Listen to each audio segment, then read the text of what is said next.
everyone! It's me, Crystal Sophia, and we're back at another video again. So today, I will try to convince you that my strong suit as a learner leans more on the creative side. So, I will not talk much about it kasi we have limited time. And then, so ayun. I mean, let's get started, I guess. So, unang-unang characteristic and trait of a creative learner is to have creativeness and inventiveness. So, ito naman, mas nag-lean siya sa akin kasi I usually enjoy doing DIY projects. I really enjoy creating things. Actually, kung mayroon nga lang akong right tools and right na mga materials, baka kahit yung yung sarili kong study table na gawa ko na. So, I want to show you an example of my past projects. So, okay. So, first that I did, that I am proud of, it was this one. So ito isa siyang parang slam book.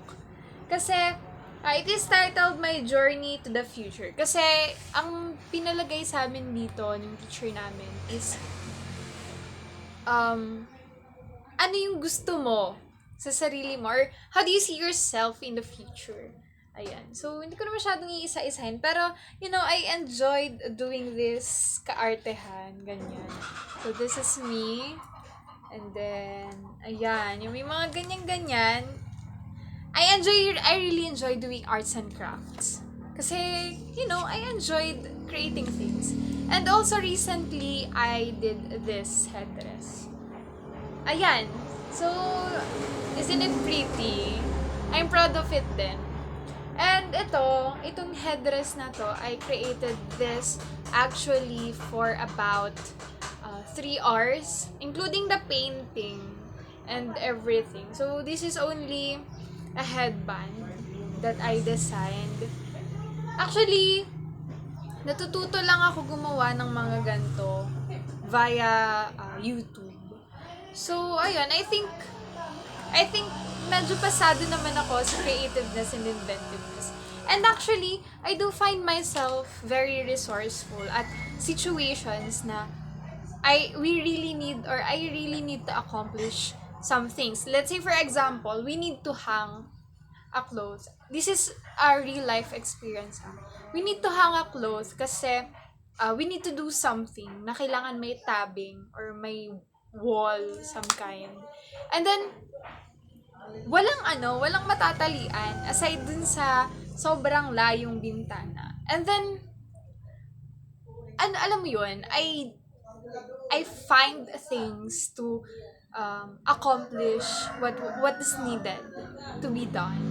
And so, what I did is, naghanap ako ng bilog na kind of washer material or a coin, and then I wrapped it with a straw string, and then from there we were able to hang or to tie the clothes so that we can have the wall.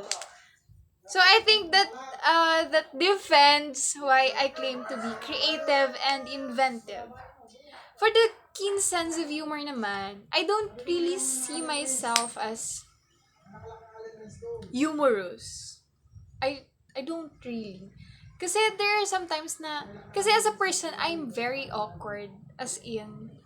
And then, actually, medyo okay naman pala yung sense of humor ko. Kasi there are times na I'm really funny. But most of the time, I think I'm an awkward person. But then, still, I have a sense of humor, diba? I think that's important. So, next is ability to fantasy. Oh my gosh, I am really a dreamy person. I mean, I'm not dreamy as a person. I'm not a dreamy person. I mean, the adjective in appearance. But then, I'm very imaginative. When I was in high school, I usually write stories. Poems, just everything that I can imagine about situations and stuff like that. And actually, this may register as weird, pero I usually find myself talking alone. I mean, talking to myself.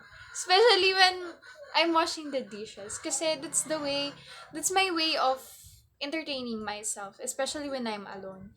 Kasi I usually imagine things. And then sometimes I reenact it. That's why there are some times that you might find me talking to myself. So, ayun. And I do really like um, reading fictional stories, fictional novels. Kasi it sparks my imagination. Parang it creates another universe in my mind. And I think I'm really good at imagining things, di ba? Well, for me, this for me. And next is openness to stimuli and wide interests. For wide interests, I really have wide interests. I can say that. Kasi, actually, sa dami ng interest ko, I don't really know where to start. And especially with the limited energy that I have. Kasi there are some times na I want to learn how to crochet, I want to learn how to paint, I want to learn how to play a music instrument, all at the same time. But then, I don't really have the time and I can't do that kasi isa lang yung katawan ko. And then, pero ayun, I'm very open naman to trying new things kasi. And I don't cage myself in one place lang. So, I want to try new things. Especially if it keeps me engaged. So, it is very important for me to have receive a stimuli. Kasi, I am very prone to spacing out. So, if I'm not receiving enough stimuli, I usually space out. So, I lose interest. Ganun. And sometimes it's very hard for me to be like that. Kasi, for example, I'm attending a class. And then, parang the discussion isn't stimulizing for me much. Kaya, I end up spacing out in the middle of the class. And then at the end of the day, I didn't understand a thing. So, ayun, that's that. Okay, so intuitiveness. I am really a very intuitive person. I feel things more different. I mean, of course, it's para sa affective siya. Pero, in terms of intuition, malakas yung intuition ko, I can say. Especially if related siya sa tao.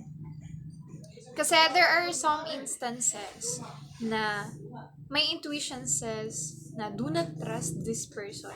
Though, hindi ko naman physically nakikita or literally nakikita why I shouldn't trust that person. Pero my intuition says. And, ayun, at the end of the process, I found out na, ganito pala si person. So, ayun, parang intuition. Ganon.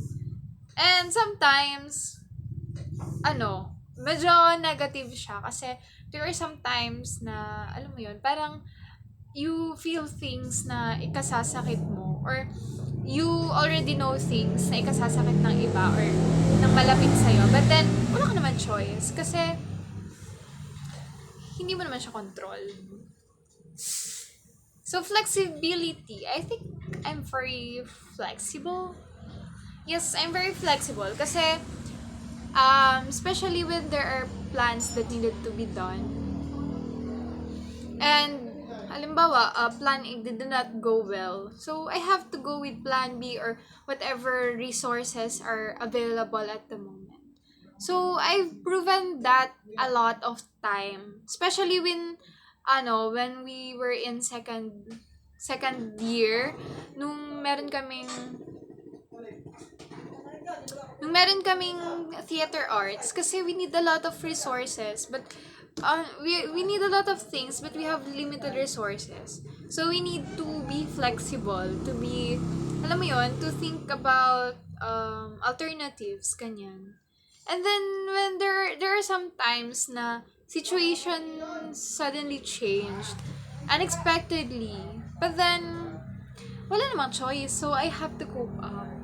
So that's that. I think I'm kind of flexible.